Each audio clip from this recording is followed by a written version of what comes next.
channel. I am so glad you're here, and it is wrap-up time. We have an August wrap-up to do, and I read 17 books in August. I was a little bit of a book hoe this summer, and I read so many books. It's kind of ridiculous how many books I read this summer. So let's get to it. I started the Salacious Players Club in August, and I ate that shit up. I bought the first one, and then I have to buy the rest of them, but Praise starts it all off, and this is Emerson and Charlie's book, and it's an age gap, and it is a dad, like ex's dad, and oh, it is good. It is good. It is good. I don't know what else to say about this book except it starts the series off good. Emerson and Charlie. So Emerson, Charlie is dating this guy. It kind of goes south. She goes to his dad's house to pick up her rent check, her half of the like deposit for the rent check. And he thinks that she's there for other reasons. And from there, it just it's so good. And it starts the series off fantastic. And I bought the first book because I want to own all of the Salacious Players Club books. The next one in the series, and I rated this one 4.25 stars. The next one in the series is Eyes on Me, and that follows Garrett and Mia. And they are step siblings, and one night Garrett is kind of in a down in the dumps place, and he gets on his computer to kind of find some companionship, and he runs across his little stepsister who, like, they have an age gap. There's definitely like an age between them. He was much older when his mom married her dad, and so they were not in the same house at like the same time. He was in like college when she was like in elementary school, and he comes across his stepsister's OnlyFans, and he's like, what the hell? But what the hell? Like, and from there they end up going to like their parents' cabin for like a week, and he realizes that his stepsister is like, yeah. I do not like the step sibling trope. Like, I just don't. I've tried it a few times. I've tried it like, this is like the third time I've tried it. It's for some people. Lots of people. If it's for you, good for you. Read that book, my friend. You do you. And read what makes you happy. It is not for me. It is, I get the yucks. It gives me the yucks. There are lots of things out there that do not give me the yucks. I will read a lot of things. Like, I have a high level of tolerance for a lot of things, but the step-sibling trope, I just can't. I've tried it. Like, I'm like, this can't be. No, it gives me the yucks. So this book only got a 3.25 from me. I think that if it had been best friends, or if it had been like exes, or if it had been other things, I would have eaten this shit up. But because it was step siblings, I could not get there with it. I tried so hard. But I just couldn't get there with it. So I only gave it a 3.25. But the next one that I read was Give Me More. And this is a couple, Isabella and Hunter. They are like childhood sweethearts. They've known each other for a really long time. He comes from the wrong side of the tracks, and she comes from the right side of the tracks, and they fell in love when they were like in high school. And Hunter has a best friend named Drake, and the three of them have been like the three amigos forever. Hunter married Isabella, and Drake was his best man in the wedding, and they have done everything together since that, like since they were like forever. And they go on this road trip, and during this road trip, Hunter is like, everybody has their kinks in this club that we work for. Like, everybody does. And I don't know what mine is. And he starts discovering that his kink is that he wants to see Drake with Isabella, because he is like what the heck, that he wants is like Drake to like Isabella and Drake, and then he discovers, but wait, I want to be with Drake and Isabella too, and it turns into this like we want a love puddle, and it's my favorite one so far. I literally read this book in 12 hours. I could not put it down. 12 hours. I could not put it down. Like every time I got the chance, I was reading. Like my husband was like, "What are you doing?" I was like, "Reading." Come back 45 minutes later, he's like, "What are you doing?" I was like, "Still reading, leave me alone." I could not put this one down. It was my favorite so far. The dynamic between Drake and Hunter, the dynamic between Isabella and Hunter, the dynamic between Isabella and Drake, the dynamic between all of them was fantastic. Sarah Kate knows how to write spice. All three of these books have fantastic spice. The dynamic of them, and then them in the whole group, because the dynamic of these books is that there's a group of friends and they start a sex club. And so the dynamic of them coming back from their road trip into the group and being like, what the fuck did we do? And all of it was like, so I could not put this book down. It was my favorite one. I loved it so much. I cannot wait to read the rest of the series. There's 4 more in this series. I think there's 4 more in the series. We will see. I'm gonna like keep reading them because I need to own all of them so far. Sarah Kate is quickly becoming an author that I want to know like more from. I want to read more from. She just has hit that spot for me where I'm like, I'm in. I'm sold. Take my money, Sarah Kate, because if you write all of your books as well as you've written these last 3, I need you on my shelf. So then I have been reading the Addicted Calloway books, and I read 3 more this month, and I read Thrive, I read Addicted After All, and I read Fuel the Fire. So I finished the Addicted part of the books, and I read Rose and Connor's book. Thrive for me was my least favorite of the series so far. It was just kind of a recap of what happened in Kiss the Sky and Hot House Flower. So it was just from Lillian Lowe's point of view. So I only gave it a 3.75. Again, it was just a recap of everything that we've done so far. And it was kind of like annoying to me because it just felt like all we were doing was telling the story again from their point of view. And it was nice to hear it from their point of view. It was okay to hear it from their point of view. I liked that there was a little bit more information, but there was nothing new. There was no information added that was earth-shattering. There wasn't anything that like changed how I felt about the characters or anything.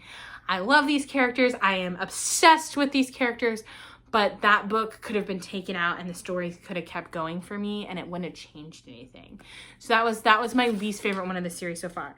Addicted After All was my favorite of the Addicted series. Lillian Lowe's Wedding, I cried. I sobbed at Lillian Lowe's wedding. I sobbed when Muffy was born. I sobbed my way through Jane being born. I sobbed my way through so much of that book. It was such a good book. It was such a good book. Such a good book. Such a good book. I don't know how many times I need to say it for you to know that it was my favorite of the Addicted series, the Addicted part of the series. Fuel the Fire is Rose and Connor's. Oh, I gave it a 4.25. No, I gave it a 4.5. The next one is Rose and Connor's next book in the series, and it's Fuel the Fire. And I love me some Rose and Connor. Like, I love me some Rose and Connor. Like, Rose and Connor, I think, are my favorite couple in the whole series. I cannot get enough of them. Like, I eat them up. And just watching them grow as parents, watching them grow as a couple, watching them navigate the new things that are coming, watching them I loved that book so stinking much. This whole series has I want to be like the 7th person in this like friend group. I do. I want to be like a fly on the wall constantly in this friend group, because this friend group is so special. It's so unique. It's so like well balanced. It's so like I'm constantly in awe of this friend group. And Rebecca and Krista, the Ritchie sisters, oh my gosh, they have written such, like, hands down, the Ritchie sisters. I am adding all of the books. They're right there. I've ordered the next 2. I'm long way down. I just finished it in September, so it's not on the August TBR. It'll be on the September. It's not on the August wrap up. It'll be on the September wrap up. So, but Long Way Down was hands down my favorite book in the whole series. But that's for September's wrap up, not for this one. Feel the Fire was fantastic. So if you are looking for a series to read, highly recommend the Addicted Calloway series. You will fall in love with those characters. Next, I read the entire Wolf Hotel series, and boy, was that a trip. I read that entire 5-book series in 5 days. Again, a series I could not put down. I listened to it. I could not put it down. So good. Spicy, so spicy, so ridiculously spicy, and I was here for all of it. It's tempt me, break me, teach me, surrender to me, and own me. And it follows Henry, who is developing this fancy, like, 5-star hotel in remote Alaska. And then there's Abby, and Abby is and Henry, he has more money than God, and he's developing this hotel in remote Alaska for like the rich and the famous.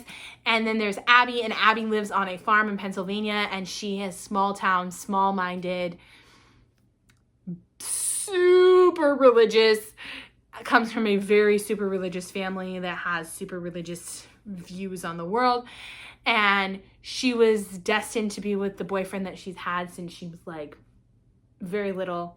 Like her and Jed had been together since they were like 12, and he cheated on her, and she was like, I can't do this anymore. I need a change in my life. And she ended up going to work at Wolf Hotels, and her whole world is opened up, and her whole world is changed. And we follow basically Abby's journey of like her life opening up and her world opening up as she falls in love with Henry. And it is so good, because not only is the spice good, and not only is the spice impeccable in this series, like, but I love watching Abby like bloom and become this beautiful flower as her world grows. She goes from being this sheltered, very, very small-minded, small thinking, the world is only the size of what I can see right here in my blinders, to wow, the world is like, if I can dream it, it can happen. Wow, the world is so big. Wow, the world is amazing. Wow, the world has so much to offer. Wow, the world is bigger than I can imagine. Wow, my sexuality is not just meant for my husband. Wow, like, I just love watching her grow. And in every book, she grows more and more and more and more and more. And it's an amazing series. And I 10 out of 10 recommend the Wolf Hotel series. Next, I read Twisted. I have it right here. It's the next book in the Never After series by Emily McIntyre. It is the Aladdin retelling. This is a dark romance series, so please check your trigger warnings for this. I really enjoyed this one. This has been my favorite one in the Never After series so far. It was a good read. It follows Yasmin and Julian is trying to break into the diamond business that Yasmin's father owns, and it was good. It is a good Aladdin retelling. If you like Aladdin, you will really like this book. I highly recommend this one. I gave this one a 4.25. Next, I read Princess and the Player. Princess and the Player follows Tuck and Francesca. It is my least favorite, well, not least favorite, it's one of my least favorite tropes. It is a accidental pregnancy trope. So Francesca and Tuck meet at a masked masquerade, and they have a really spicy hot night, and Francesca realizes that she gets pregnant, and Tuck is a NFL superstar who happens to live in her building, and it is their romance as they like navigate all of this. I gave this book a 3-star, and here's why. Not only do I not like that trope, but this book took 2/3 plus of the book for Francesca, even though she ends up like with Tuck more than near the beginning of the book, like middle of the book. 2/3 plus of the book for Francesca to talk about her pregnancy with Tuck. Spoilers. Should have said that. And it pissed me off. Like, I almost DNF'd this book because I was getting really annoyed at the fact that she just didn't tell him that she was pregnant. And I was like, girl, please, can we please?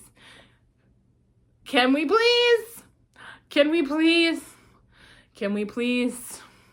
it just didn't happen. I almost DNF'd this book. Ended up giving it a 3-star because the ending kind of sort of redeemed itself. I usually, here's the thing that you'll learn really quick if you watch my channel. I don't give books usually below like a 3.5 star because I don't read books that I don't like. If I'm not liking it, I DNF it, or I just don't read it. If it's not something I don't want to read. So for a book to get a 3-star is not a really good review from me. So sorry. Doesn't mean you won't like it. You might really like it. You might really like this book. This might be something you're really into. Maybe you're into sports romances. Maybe accidental pregnancy is your thing. So go read it. If that's just because I don't like it doesn't mean you might not love it. So please, if this is something that sounds like good to you, like you like accidental pregnancies, you like sports romances, you like angsty, super like ridiculously like drawn out things, go read it. Like this, maybe I'm not doing the best job of explaining it. Go look it up. It's on Kindle Unlimited. Maybe it's for you, but it was not for me, and I struggled with it, and I almost DNF'd it. The next book that I read, I did not pull off my shelf, but it's up there, is Iron Flame. And here's the thing. I've read Iron Flame a gazillion and 5 times. I am obsessed with the Fourth Wing series, the Empyrean series. But I listened to it on graphic audio, and this is why I put it in here, even though usually I don't put books that I've read 1,000,005 times on here. Sometimes I do, sometimes I don't. But I listened to it on graphic audio, and I wanted to talk about graphic audio on here because I think everybody needs to know about graphic audio because it's so cool. It is a picture for your mind. And what it is like the old school radio shows where there's sound effects and different voices and all this cool stuff, and you listen to it. And it's something that was really cool. So they split it into 2 parts, part 1 and part 2, and every character has its own voice actor. There's sound effects. There's like when she's walking and doing something, there's rain, when there's thunder, and when her lightning signet goes off, you hear lightning, which is really strange to explain, but if you listen to it, you know what I mean. When the dragon wings flap, you hear the dragon wings. When something happens and she's running, you hear the crunching of her running. When they're fighting, you hear the things, the swords clanking, and you hear punching, and you hear, it is so cool. When she's being interrogated at one point, you hear the interrogation scene is so powerful on graphic audio because you hear her being interrogated in a way that is like gut-wrenching. Like it is so cool. I highly recommend that you listen to graphic audio. If you haven't downloaded, you can listen to Agatar on graphic audio. You can listen to Harry Potter on graphic audio. You can listen to Fourth Wing, Iron Flame. You can listen to, there's a whole bunch of options for graphic audio. I like 10 out of 10 recommend graphic audio, but as you know, I give Iron Flame 5 out of 5 stars. My like jam. The last books I listened to are, again, books that I like 5 out of 5 recommend. I listened to and reread The Losers Duet. You've got Losers Part 1 and Losers Part 2. So these books follow the Losers, which is a band of 4 guys. You've got Mason, you've got Vincent, you've got Jason, you've got Lucas, who were all best friends, and then they were bullied by this girl named Jessica in high school. And long story short, Jessica has come back into town, and she's kind of going through this like life change, and she's always kind of had this like deep-seated like crush, but not really crush. She doesn't understand it for the losers. And she ends up having one hot encounter with them before the book is in start. And she keeps running into them, and it's her story of how she ends up in a wide shoes romance with the losers. These books, oh my gosh, I love these books. She doesn't just, it's not just her romance with them, it's all of them. They are in what I would describe as a love puddle, because they all love each other as well. There's male romance in this as well. There's found family. These are some of the best books. I cannot explain how much I love these books. These are books that I read last year, and I gave them 5 out of 5 stars. I still give them 5 out of 5 stars. These are God tier books for me. I get a little like emotional thinking about it because I love these books. I have read them. This is the 4th time through that I've read these books. And every time I read them, I just get so emotional reading them. They are hella fucking spicy. I say that with some like gusto because there are a couple of scenes in there where I'm like taken aback, and they make me blush. And I've read some stuff. They still make me blush. Especially this book. This book has 2 scenes in here that make me blush. Hella fucking spicy. But the emotional impact that these books have, the found family in these books, the way that these people love each other, I can't get over. And yeah. And then the last book that I read this month was Bright Lights and Summer Nights. And this follows Preston and Emma. Emma is looking for a complete life change, and so she heads up to the Hamptons where her friends have a Hamptons house. Her goal is to just kind of like reset her life, and one night she sneaks into a prestigious club up there, and she runs into Preston, who happens to be a professional football player, and he thinks that there's something special about her, and they start up a summer romance. And it is a cute read. I've loved the whole Billionaire series by Kat Singleton, and I think that this was a great way to kind of cap it off. I think this is the last one in the series, and I gave this one a 3.75. So those are all of the books that I read this month. It was less than last month, but we're still on an uptick. As I said, I've been reading a ton of books. We'll see how many I get in September. If you haven't already seen, I have posted my TBR video for what I am looking forward to reading in September. But until next time, friends, bye-bye.